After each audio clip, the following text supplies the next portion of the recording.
Kamusta mga kasenglot? And welcome sa isa na namang episode ng mo serye.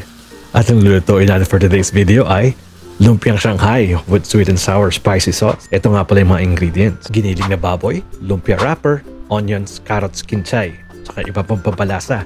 Kung wala kayong food processor, kaya naman natin hiwain yan na mano-mano. Medyo matagal nga lang. Dikdikin na natin yung bawang. Hiwain na rin yung kinchay. Gayatin na rin yung sibuyas.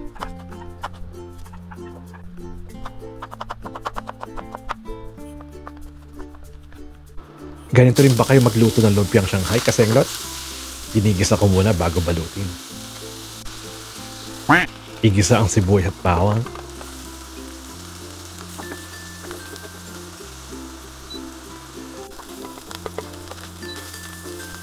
Lagyan natin ng oyster sauce, paminta, at syempre ng asin. Pagkatapos ilagyan natin yung mga gulay. After 5 minutes, i-set aside muna natin.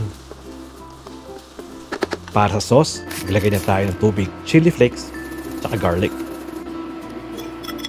Maglagay ng asukal, depende sa iyong panlasa, asin, at isang ketchup. Yung slurry natin o yung cornstarch na may tubig, haluin hanggang kumulo. Shot puno, kasenglot.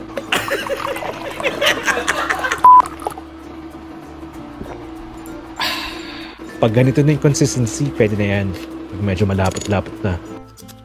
Sa ating lumpia filling, maglagay na rin ng itlog para mas mabilis itong kumapit. Yung kinchay, haluin natin mabuti. Gagamit tayo ng cornstarch.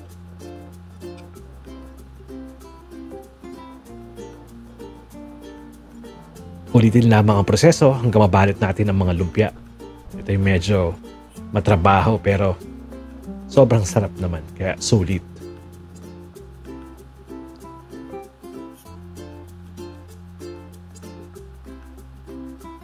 Magprito na tayo, gutom na ako kasenglot.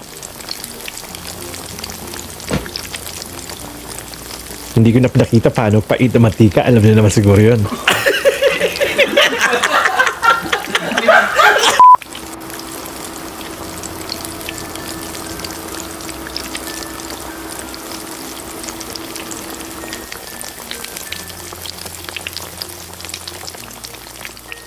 At pag naprito na natin lahat, i-plate na natin.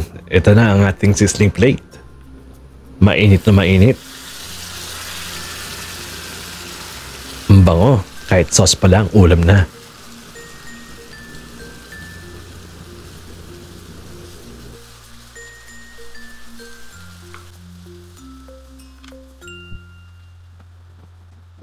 Lagyan na rin natin ang garnish. At yun. Kung umabot ka hanggang sa dulo ng video ito, maraming salamat sa panonood, kasenglot. Maraming salamat po.